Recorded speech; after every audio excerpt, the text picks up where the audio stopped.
So this is going to be a great panel. Being the father of a 24-year-old young professional daughter, it's exciting for us to have, again, a complete panel of incredibly bright, smart, professional women that represent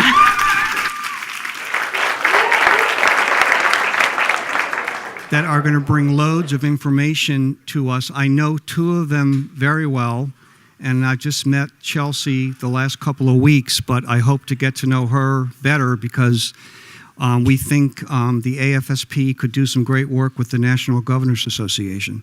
So again, close the doors. Remember, listen to the high-level conversations. My job is to try to weave together 3 different topics. Again, they all speak to your talking points: the essential health benefits and mental health parity, what's the opioid epidemic all about, and service member and veteran suicide prevention is possible, okay? All right. Is my lavalier on? So I'm going to start. Laura, why don't you take a few moments and explain to people which APA you're with and where your organization fits into the picture? Yes. First of all, I want to thank John Madigan and Trevor Summerfield, who are expert policy professionals, and it's so great to be working with them continuously. I work for the American Psychological Association. I represent the practicing psychologists that practice not only in private insurance, but also Medicare and Medicaid.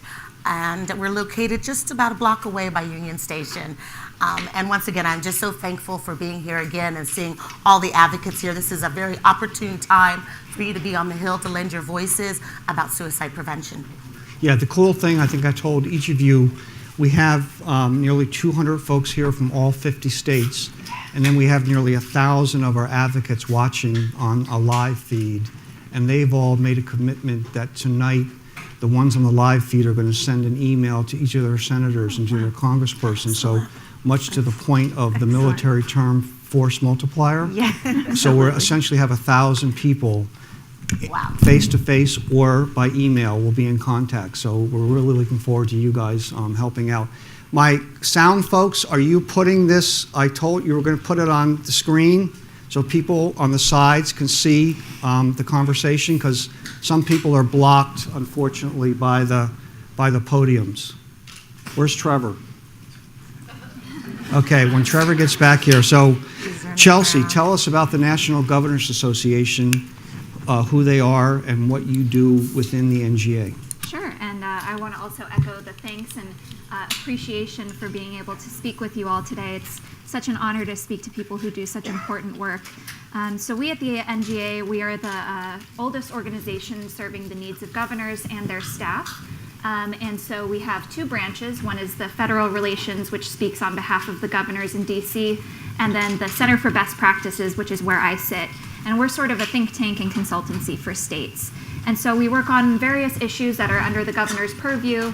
So health is obviously one, homeland security, education, energy and the environment, anything that falls under the governor's purview. And so within the health division, we work on Medicaid and private insurance. We work on health system transformation. We work on behavioral health and the social determinants of health.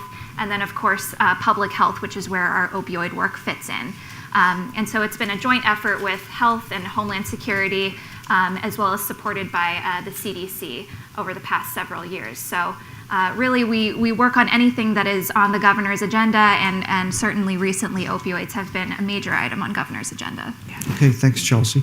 And then Dr. Keter Franklin, why don't you tell us about the Department of Defense Suicide Prevention Office that you head up, and where you fit into the whole picture. Certainly. I'm pleased to be here, and thank you so much, John, for including us in this critical conversation this morning. I am a social worker by trade, and I direct the Department of Defense Suicide Prevention Program, which is a policy oversight office that provides direct guidance to all 4 branches of the military service in their efforts to then prevent suicide prevention. So for those of you that don't know, the scope and practice space of the DoD is about 2.2 million people. and about 70% of our service members live outside the bounds of the military gates.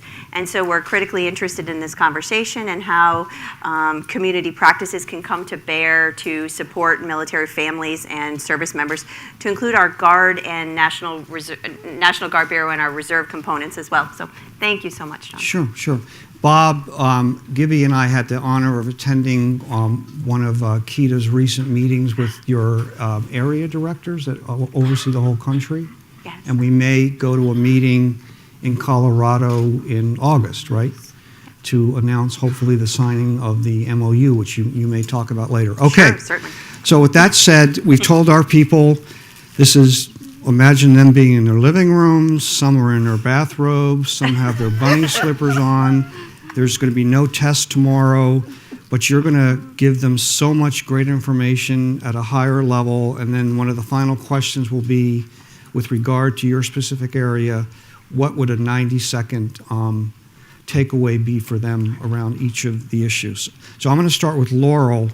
Can you differentiate essential health benefits and mental health parity? How are they related and how are they different? Great question. First of all, I will clearly differentiate the two, but I also want to talk about the similarities. There's more similar than different between mental health parity and essential health benefits. As you all know, everyone in this room, I'm almost confident to say, as well as the American Psychological Association and a number of other mental health and substance use, worked tirelessly for years to achieve the Paul Wellstone and Pete Domenici Mental Health Parity and Addiction Equity Act in 2008. And that provided, it was about non-discrimination. It was about leveling the playing field for people with mental health conditions, substance use conditions, or those at risk of developing those conditions, and making those on par with physical, medical, surgical benefits and conditions, whether it was for the number of visits that you have, for the limits on those benefits. And so it's about providing parity as far as making sure that covered individuals with mental health and substance use conditions were not treated less than, but the benefits were comparable to. It was about equality and equity. That's mental health parity. The Affordable Care Act and the essential health benefits that were part of the numerous protections afforded by the healthcare law currently existing provided a minimum of categories, 10 categories considered essential health benefits that would be placed on market exchanges, those plans that you buy in the exchanges, individual and small group, and also the Medicaid expansion. And I know the panel before you spoke about Medicaid. And so those minimum benefits, mental health and substance abuse benefits, were one of those 10 categories. And that is about ensuring that mental health and substance abuse was covered.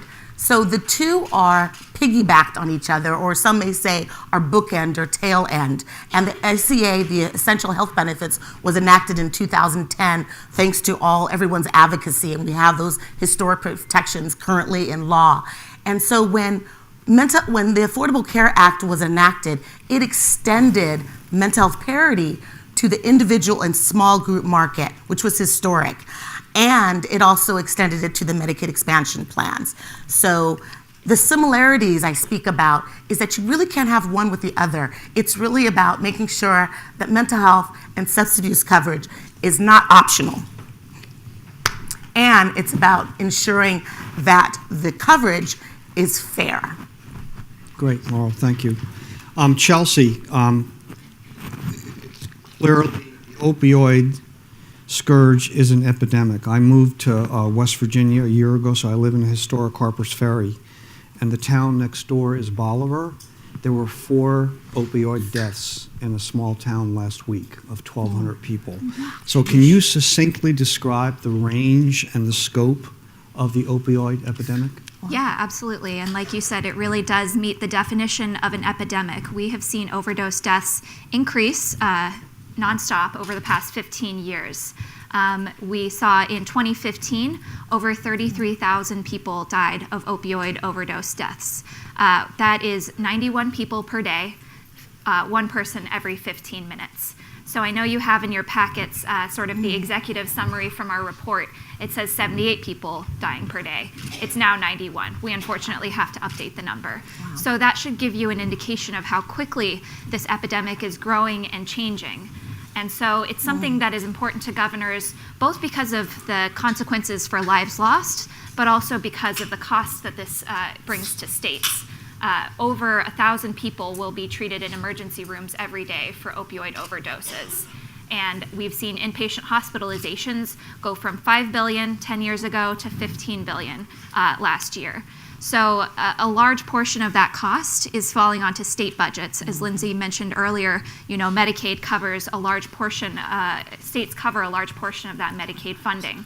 So this really is an issue that has grown and changed and has really become unavoidable for governors to have to face and have to come up with some solutions for.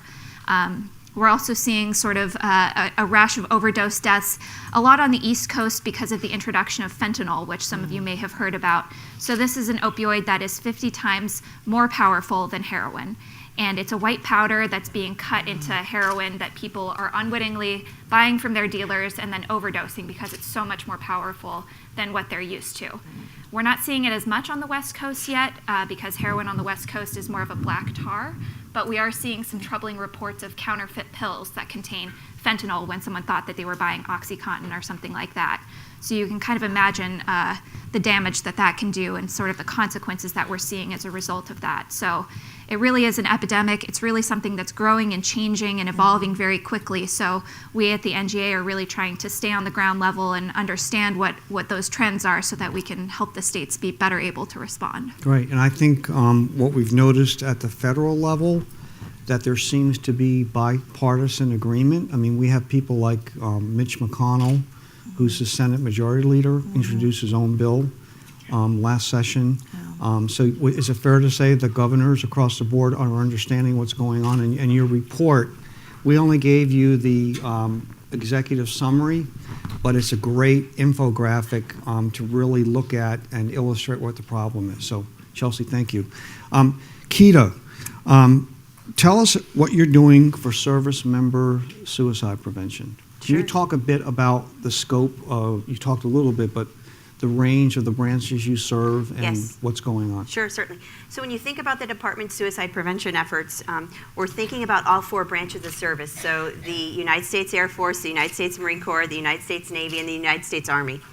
And all of them are different size and different scope, and that's definitely something that you want to study out as you begin to think through your policy to practice implications across the spectrum. But at a broad level, the department has a strategy, you should know, a strategy to get after suicide. And I heard Bob Gebbe mention this morning about the nation's strategy through the National Action Alliance. Well, the department strategy is modeled off of the nation's strategy, and we have 13 goals and 60 objectives that we seek to sort of run down when we're trying to prevent suicide. And when you look at that strategy, you see a number of requirements that fall in mental health and medical-based mental health that occur right in our own military treatment facilities, but also community-based mental health that occur not only in the community setting on the base, but also outside the parameters of the base. We also try to think about suicide prevention as a public health problem. And so we try to sort of chase it down through multiple bundled approaches. We're right now working in the firearm space quite a bit, so we're trying to partner with people that have great expertise in the areas of firearm safety, because we know that 70% of our service members that die by suicide do it through the use of a privately owned weapon. And it's not necessarily that this is it's not absolutely, a Second Amendment issue. This is really just an issue of putting time and space between our service member who's at risk and the most lethal means. And in part, I couldn't be more pleased with the Foundation's work in this space too. For those of you that didn't see the work that's on the front tables there, highlighting the Foundation's work with key and critical organizations in this space. But that's an important part of our strategy, this idea of keeping people safe regardless of the means. Otherwise, we're also focused quite a bit on gatekeeper training. And so within the military population, there's a requirement for all the service members to have an annual training. on suicide prevention, heavy focus on prevention, and so that's where we get after our universal efforts. And then we study out our populations, our units and our states that are at more risk, and then we apply more interventions to those smaller groups or those individuals that are at risk, consistent with what we know to be true in any kind of a prevention or Institute of Medicine strategy for getting after broad populations. Excellent, excellent. Yeah. Laurel, back to you. Let's chat about how the issues of pre-existing conditions and any type of lifetime caps are part of the conversation that are going on in the Senate as they consider the House legislation, and why it's important for our people to understand how they're part of what's happening. Definitely. As I said before, this is a good time to be on the Hill because the Senate has not yet come up with their repeal and replacement plan, although the House has passed their bill. Pre-existing conditions, thousands, millions of people have pre-existing conditions. I have a pre-existing condition. I have multiple pre-existing conditions. And the Affordable Care Act, the current law, the healthcare law, bans there's a prohibition on pre-existing conditions. Before the ASCA, plans often in the private sector did not cover people with pre-existing conditions, or they charged more for pre-existing conditions. The Affordable Care Act provided a blanket prohibition on that, also with lifetime limits on how much you have to spend for health care in order to have access, or at annual and lifetime limits, or whether annual out-of-pocket expenses. These are all protections that are in grave jeopardy. And when I say that because the House-passed bill would provide plans with the option of not covering the essential health benefits, which we talked about earlier, mental health and substance abuse coverage, and that essential health benefit coverage that was afforded by the Affordable Care Act also applied to, if those are wiped out, it also eliminates the lifetime limits. There's also provision in that House-passed bill that would charge people with pre-existing conditions more money. So this is about whether you're getting bankrupt in order to pay for your care, which happened pre-ACA, the healthcare, or whether you even have access alone. So I know you have wonderful fact sheets out there that Trevor and John provided for you, but this is really important to hit home by when you up on the Hill to talk about your stories, share your stories. Healthcare is a matter of life and death. Thanks, Laurel. Tough question. So we've made it clear all morning, and we'll make it clear all day, that it's, as you said, it's moved from the House to the Senate. Yes. So that's fertile territory right now. We talked earlier about there's 8 Republican senators from different states for different reasons may not vote for the House bill.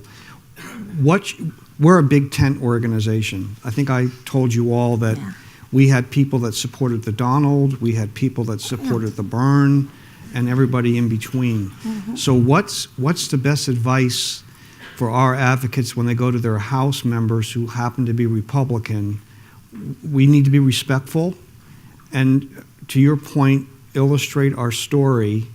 And would it be fair to say we know you had a tough choice to make? Yes. It's now gone to the Senate. And let me fill you in on what's happening in your district or your state, so when the bill comes back, that maybe you'll have some more information. Would that be a fair way? That's totally accurate. And as I said before, I represent practicing psychologists, and we're on the Hill annually as well, and we do all the advocacy actions, whether it's grassroots alerts, district meetings, federal policy papers, et cetera. And our psychologists are grappling with the same issues that you are working on. And when they met with House members, the same message that John says. Of course, be respectful, but the most important thing is they want to hear your story. They want to know what the issue at hand, how it affects you, and how it affects you as a constituent and their state or their district. So be respectful, of course. We have a varied range of psychologists too that, whether they supported the Donald Trumps or not, but it's not about the partisan politics. Put that aside. What this is about healthcare, ensuring that certain covered benefits are available because of what the adverse consequences would occur if the patient population did not have mental health or substance abuse or other essential health benefits, whether they're maternity care, ER, there's 10 benefits. And it's also about making sure that these principles and protections, I should say, of lifetime and annual limit caps no longer exist. We want to retain the coverage that was afforded by the law because millions of people are at risk of having their health care, losing their health care. And I guess you can also pose questions to your members of Congress. How will the plan help this population? These are the services that they need in order to thrive. Okay, thank you. Well, that's a nice segue into Chelsea's next question. You all issued your November 2016 opioid report. You issued your opioid roadmap report, in November of 2016. What prompted this study? Yeah, and thank you so much for highlighting the roadmap and including it in the packets. We're always really happy to get it into the hands of people that can use it. So we started working on this roadmap really as a way to help our states to tackle what seems like an insurmountable problem. So we began by having research and conversations with state and national experts to really identify ways that we could help states assess their current capacity, select evidence-based or promising practices, because oftentimes these things are so new that they're promising rather than having a strong evidence base for them. And finally, helping them implement and evaluate the policies that they selected. So we began by looking at kind of what got us to this current situation that we're in. How did this crisis start? And so we kind of identified a few factors that we think played a really big role in this. The first is the kind of increase in prescribing of pain medication that began in the 90s and 2000s, kind of changing attitudes toward pain, the new availability of these drugs, which unfortunately led to a lot of inappropriate prescribing and abuse and diversion. So that was one major factor. We also found that there is a lack of treatment access in many areas of the country, and I'm sure that's not news to any of you, but lack of providers able to prescribe medication-assisted treatments. There's a lack of behavioral health clinicians that are able to provide sort of the wraparound services that people need. So that's another major factor. And then finally, as I alluded to earlier with the fentanyl discussion, there's sort of a changing supply and demand of heroin and a changing heroin market, where there was a large population that was primed to abuse opioids, and then there was a heroin market that was selling very cheap, very potent heroin that was really ready to absorb those people that were abusing opioids. And so underlying all of this, of course, is the kind of social and biological factors that predispose people to substance use disorders and the co-occurring mental health conditions as well.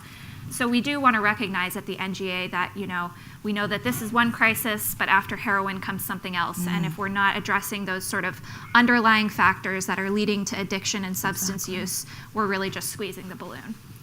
So we started with that, and then we developed sort of a framework with solutions ranging from healthcare to public safety, all the way from prevention to treatment and recovery, so that we're preventing new addictions from forming on the one hand, and then we're kind of catching people as they come into the system and need treatment on the other hand. So it's been a useful tool to have with states. I think that they've found it helpful to have sort of a step-by-step process that they can follow in order to kind of introduce these solutions and move forward, but it's something that we continue to work on with states and continue to revise. Excellent. Well, I'm going to jump ahead to one of my questions for Keita, so we can stay on this train of thought. Obviously, we know that substance misuse is a risk factor for suicide, and opioid use across the U.S. is on the rise. How is the Department of Defense dealing with the opioid misuse? Yeah, Yeah, I think I would talk about it more broadly, just in terms of substance abuse as a whole, Sure. and specific to my area with regard to suicide prevention. Across the department, we review our deaths. We do sort of a psychological autopsy. In some cases, they'll call it a deep dive, where we review the days and the months leading up to a completion of suicide, and week upon week, going through every last artifact that we can find of the service members' last days. And one of the common threads that we see across more than half of our completed suicides is the presence of substance abuse in some way, shape, or form. We see that either they're currently on our treatment rolls, or they are engaging in some substance at the time of the death, or they've previously been on our rolls. And so it is a very serious issue across the department. You can imagine, I hope all of you have heard of the term readiness, and so we're wanting our service members to be ready for the fight at any time. And substance use critically, it diminishes and impacts readiness across individuals and entire units. So it's taken very seriously. And we try to take similarly an approach that focuses on prevention, first and foremost, lots of classroom training and education, and then certainly like swift intervention at the right time and place, early intervention as much as we know a known issue. Across the department, the service members are subjected to random urinalysis testing, and so that creates a zero tolerance for that sort of issue. So more often we'll see instances around alcohol, rather than the drug piece, but certainly both of them critically important. And when we push out our best prevention, we still end up intervening with a subgroup, and then also evidence-based treatment protocols and evaluating the effectiveness of those protocols, and then making modifications over time as needed. Okay. So if I'm in the Army and you find out that I'm using opioids, do you give me a chance to get clean and to go into programs? Yeah, or do you share with the group what is not an automatic kick out of the service? The first, out of the gate, the first response will be care, getting them into treatment and stabilizing them. That will be the primary first push, and then from there they'll look at the broader environment and context. But it's not necessarily that there will be an immediate pushing them out of the system. It's very circumstantial. It depends on the case. Okay. So Laurel, again, keeping on the same train of thought, you touched on it, but how is the opioid crisis impacted by having essential health benefits? Is that, again, another factor that we can talk to the Hill tomorrow about? Definitely, and this whole conversation about the opioid epidemic and crisis epidemic is very key, and I think that's something that everyone should be talking about from the standpoint of suicide prevention on the Hill. When you go on the Hill, I think tomorrow or sometime this week, definitely the Medicaid expansion. First of all, Medicaid is a lifeline for people with disabilities, provides a significant source of funding for community-based services, for special education services, you name it. Unfortunately, the House passed bill would cut Medicaid quite substantially, $800 billion over 10 or more, and would change the financing structure of the Medicaid program to a capped allotment or a block grant, which has significant ramifications for availability of treatment and whether you can access that or whether or not even provider reimbursement rates would be reduced or cut. With the essential health benefits, as I said before, these essential health benefits were extended, that minimum coverage, which included mental health and substance abuse treatment, prevention treatment, et cetera, afforded by the Affordable Care Act, was extended to the Medicaid expansion population. And if that went away, what would these states that we've talked about that are grappling or struggling with this growing epidemic? We even had to change a statistic on a fact sheet that was just produced, NGA was saying. So clearly this is all tied together.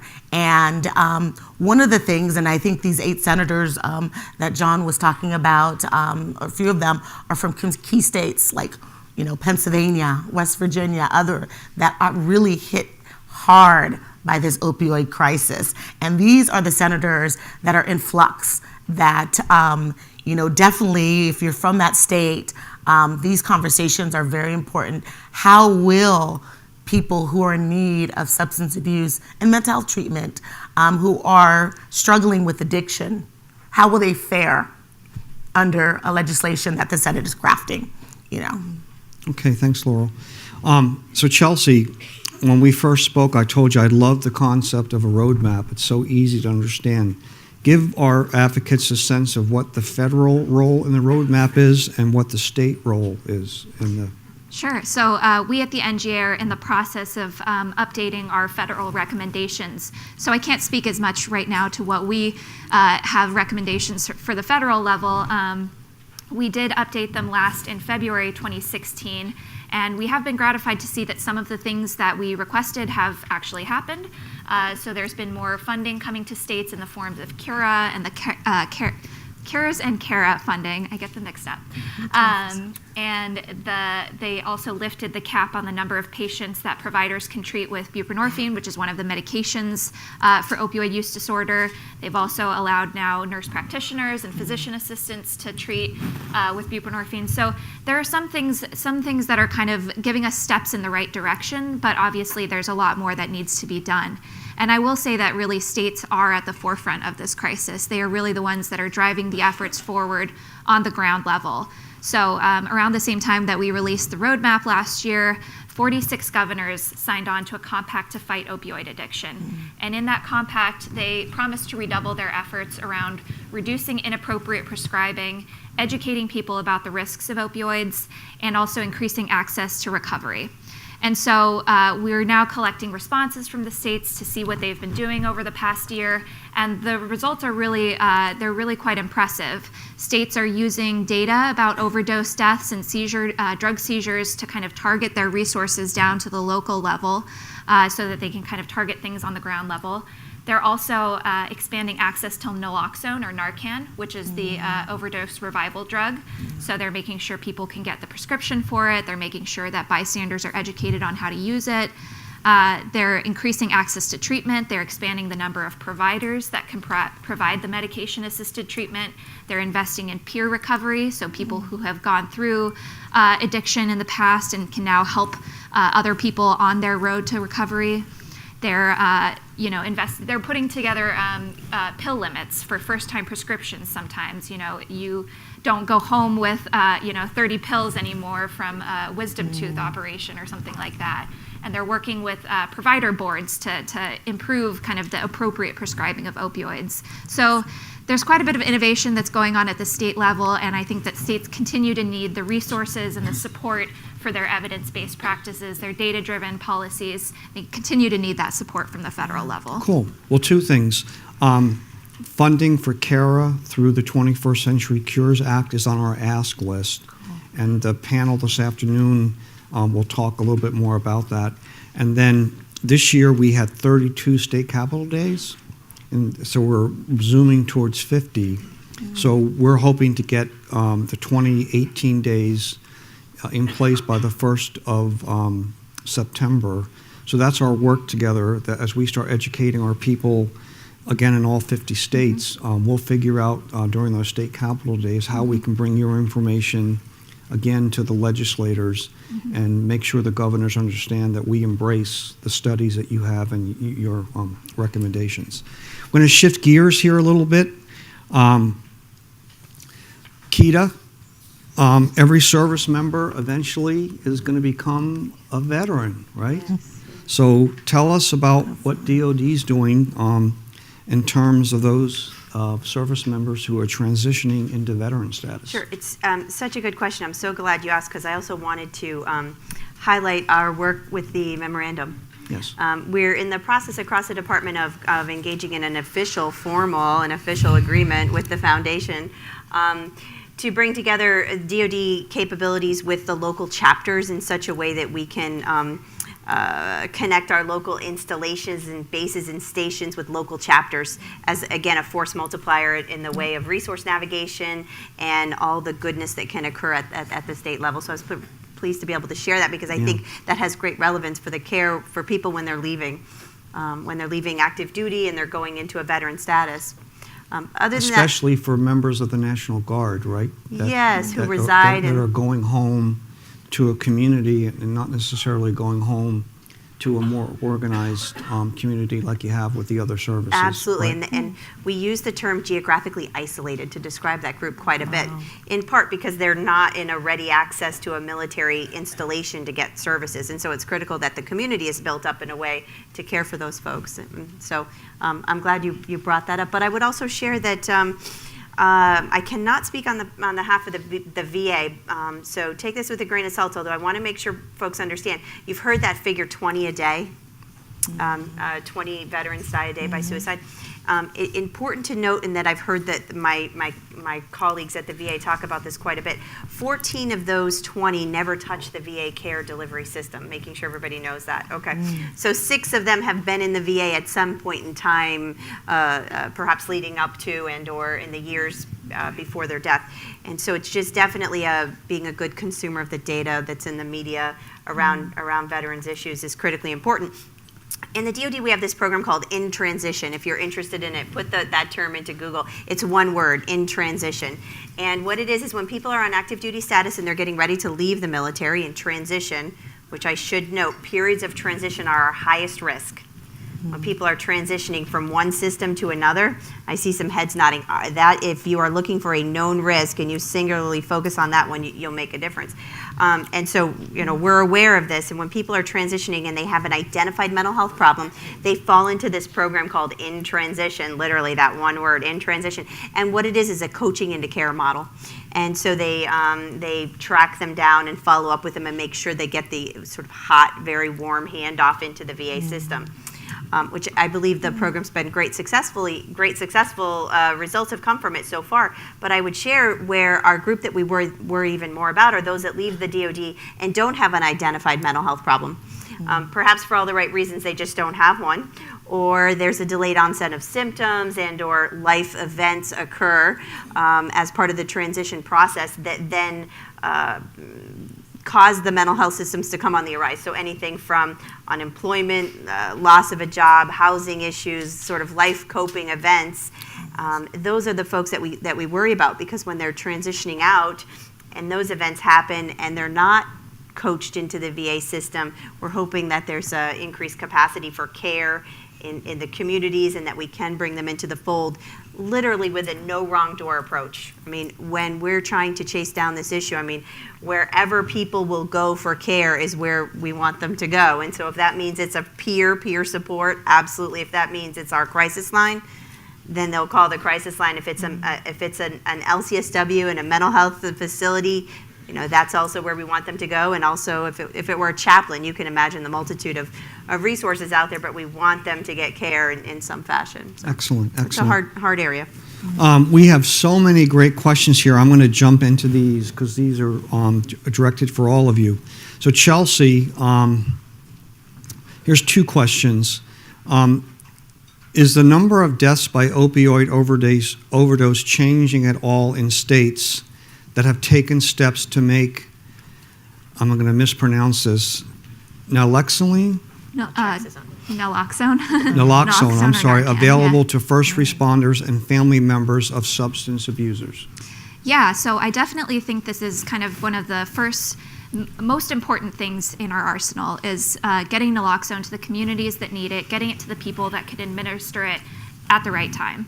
And so what we're seeing is overdoses are increasing across the board. I don't think in any state we've seen overdose rates go down yet, unfortunately. However, there is some indication that in some states that have really taken on a huge effort to get naloxone out into the community, their rates are holding steady. So for example, in the state of Rhode Island, they've really done a great effort to kind of get these peers out into the community, connect with people where they are, connect with people in the emergency room after they come in for an overdose. And so because of that broader availability of naloxone, they've seen their rates holding steady. So at this point in the epidemic, I think that's the best that we can hope for and the best that we've seen, but definitely having wider availability of naloxone is a significant predictor of kind of at the best rate that we can, trying to hold steady or even decrease overdoses. So how expensive is one treatment or Is it pretty expensive? So as you can imagine, as demand has gone up, so has the price. Oftentimes that tends to be the way that it goes with pharmaceuticals, especially in the time that we're living in with these high-cost drugs. So states are doing things like bulk purchasing agreements.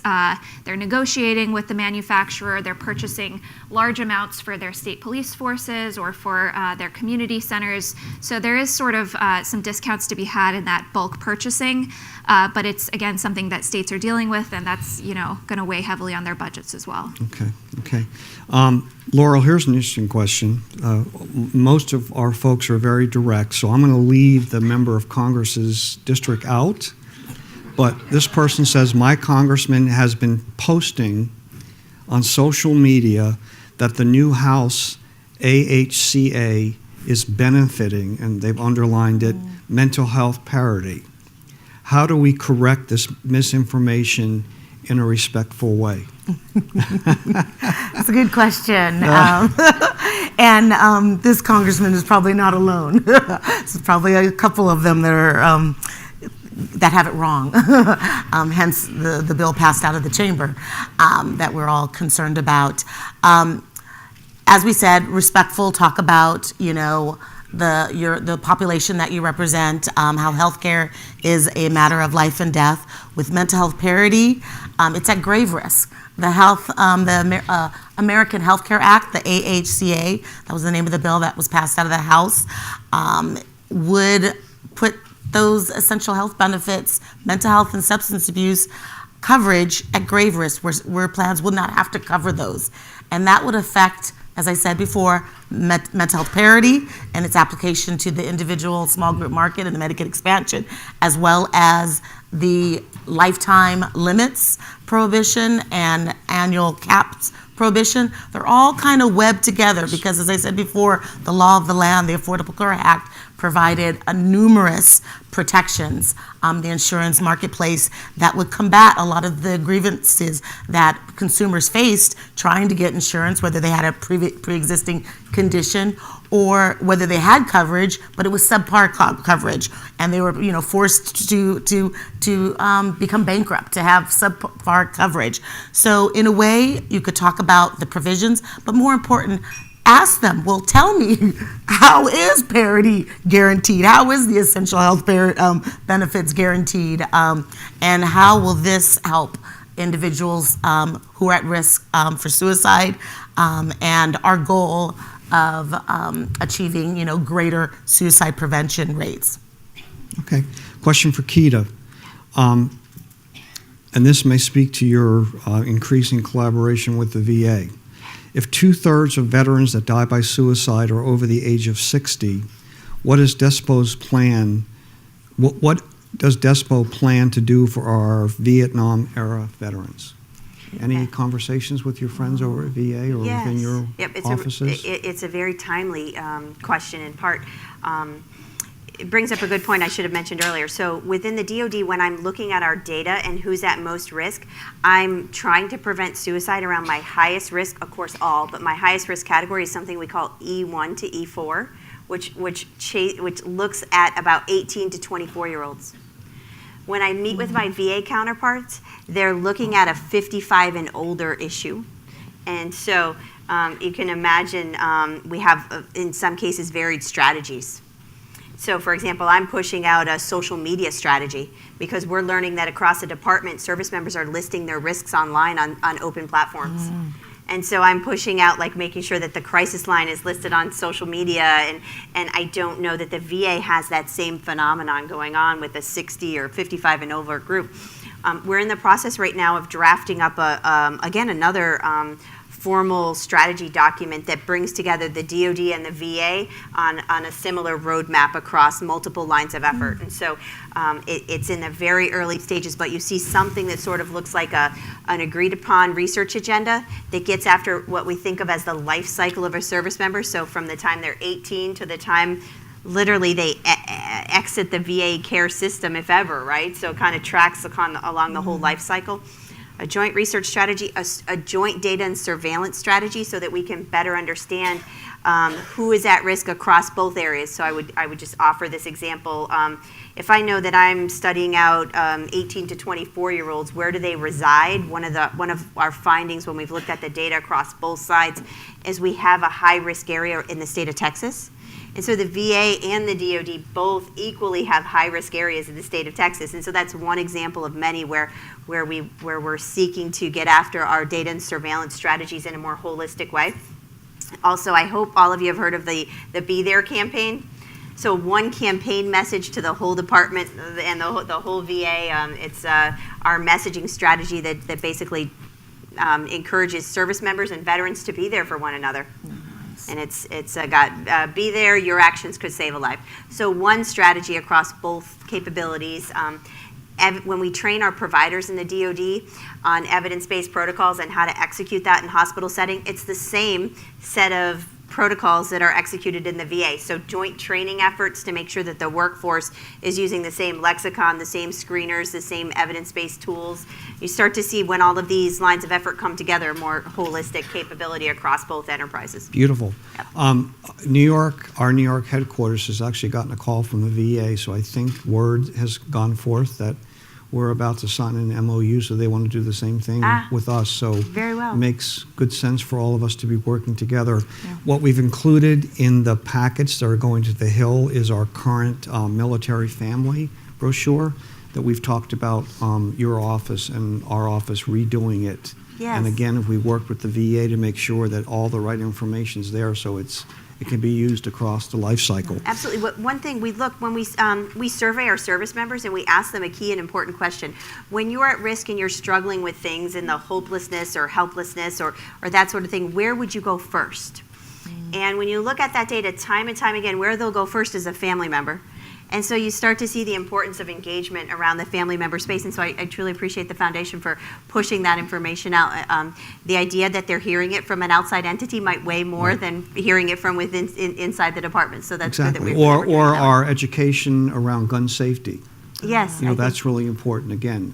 In our public education programs, even our new college age video, as younger veterans or younger service members are leaving the service and going to college, again, the transition you referred to is very stressful, so they can see that video. You're right. And we ought to talk about getting it into some of your offices where they're transitioning and give them a chance to see it. Yeah, so here's a great question for all three of you.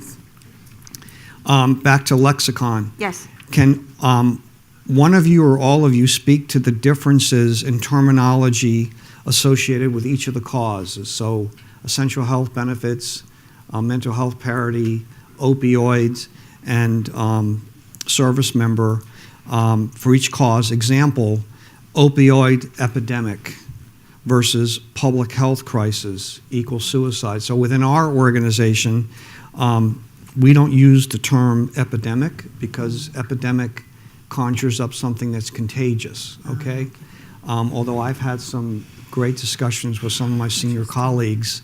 If you happen to live in a school district where 4 high school football players complete suicide in 1 month, in your mind, it's an epidemic. But leaving that aside, how are your causes related, and are they really any different? Laurel? Yes, well, definitely. Mental health parity and the essential health benefits, particularly the coverage of mental health and substance abuse as a covered benefit, and that parity on top of that is directly related to veterans' issues as well as the opioid crisis. In fact, I was reading that the Medicaid expansion, the application of Medicaid to the single childless adults up to 138% of the poverty level, the research showed, I guess in like 2 years, I think it was 2013 to 2015, veterans' uninsured rates went down about 40% because of coverage, because of the coverage. Additionally, with the opioid expansion, many of the states that are grappling with the opioid crisis epidemic have used 30 to 50% of their Medicaid expansion funding, that enhanced federal match, which started at 100% and goes down to 90% federal match of the state's share, which is a large percentage, have used it for Medicaid-assisted treatment. These are the issues that I would hope that you're talking about, and I'm quite sure you're talking about the populations of the veterans that are at risk, the individuals who are facing and struggling with opioid and other substance abuse disorders, as well as mental health. People who are at risk for mental health or struggling with a mental illness, making sure that they have mental health and substance abuse coverage and that it's equitably applied and that there are no lifetime and annual limits. Taking away coverage is unacceptable. Okay. Chelsea? Great. Well, just to speak to, I think, the kind of difference between public health crisis, opioid epidemic, I think when we talk about them, we're talking about the same thing. And in terms of the epidemic, it's just kind of a useful way to refer to something that, is growing year upon year. It does seem to kind of geographically locate in certain centers. It does seem to spread. There's kind of a social component, and certain communities are more affected than others. So I think it does in some ways meet some of the definitions of an epidemic, but in another way, it's just a helpful way of thinking about this as something that's growing and spreading and evolving, and we kind of need to continue to update our tool set in how we deal with it. And I think in terms of how the opioid issue relates to the essential health benefits and how it relates to veterans, these are both really important parts of the discussion whenever we talk about opioids. As Laurel mentioned, obviously states are using a lot of Medicaid dollars to pay for the medication-assisted treatment that people often need as a result of being addicted to opioids. They often need those behavioral health counseling services that are paid for by Medicaid or in private insurance. The mental health parity can be a really important tool in ensuring that private insurance coverage is also covering those benefits and not locking people out of those. So that's a very important part of the conversation. And I think states are also really looking to how opioids affect special populations. So states are really looking to mothers and babies. How is this affecting maternity outcomes? How is this affecting people who are in the justice system? And of course, how is this affecting our veterans? Because this is a significant population. It has, as she alluded to, many different touch points and ways that you can engage with service members and veterans. So I think that these are both really important issues to continue thinking about as we think about the ways that the opioid epidemic is touching these various communities. Keita? Across the department, we absolutely push language and truly believe that prevention is possible. And so we have a pilot project going on with Zero Suicide, and we have at 5 Air Force hospitals, we're implementing the Zero Suicide Initiative, but also we have adopted the nation's goal to reduce by 20% by 2025. We are all in on that goal, and I sat at the table with our colleagues at the Action Alliance and couldn't have been more pleased that we were going to put pen to paper on an aspirational goal and truly a goal that rallied the nation around a common approach to suicide prevention. And so while on the one hand I get the question a lot, how do service members differ from civilian, and can we really compare our civilian capabilities? I would just share with you that while our service members come into the military and automatically have health care, of course, they live and breathe in these communities across the nation that also need to be healthy. And their children live and go to schools in these communities and access care that also need to be healthy. And very quickly they leave active duty. In some cases, if you look at the Marine Corps alone, 70% of the Marine Corps transitions out every 4 years. It's a very young force, and they're leaving out when they're still in their 20s. And entering into a civilian job and certainly need access to healthy care. In many cases, having been on multiple deployments and perhaps been exposed to wartime trauma like none other. And so these are critically important issues for the nation. I also like to, oftentimes we'll get the question about, suicide rates are on the rise in the DOD. And I would just tell you that suicide rates are on the rise across the nation. And the military is a subculture of the nation. Our rates are certainly no higher than those rates in the nation at this time. Our rates have actually stabilized, but still, we leave no rock unturned. We're not celebrating stable rates until we can get after the rates as a nation and see a reduction over time. Okay, thank you.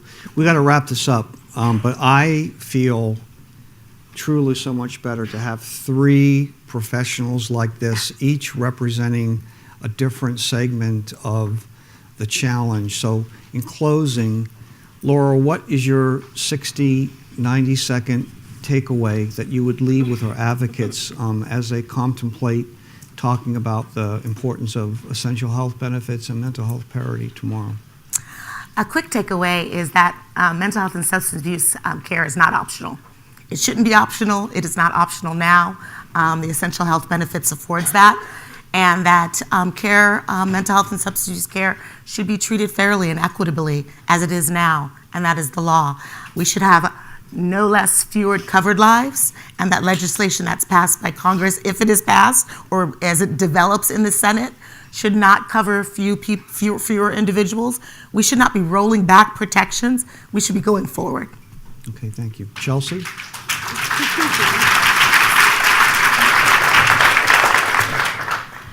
I would just say from the state perspective that, states really are driving the solutions to this crisis. It's really been a bottom-up approach of learning what those best practices are and how we can respond. So I would say, speaking with your representatives about continuing to help states make the best decisions, data-driven, evidence-based decisions, incentivizing them to do so, and really thinking about the broader substance use spectrum, thinking about opioids, but also thinking about building out a better substance abuse and mental health system. Excellent. Last word, Doctor. And I would just push this idea of sustainment. And so when you're getting after such a complex issue as suicide, this is an issue that needs steady sustainment. This is not like a one and done. We've invested one time in mental health, or we've invested in this set of evidence-based practices and we're done. This is a marathon approach, and it's our life's work to get after something as complex as suicide. All right, well, let's give them a big round.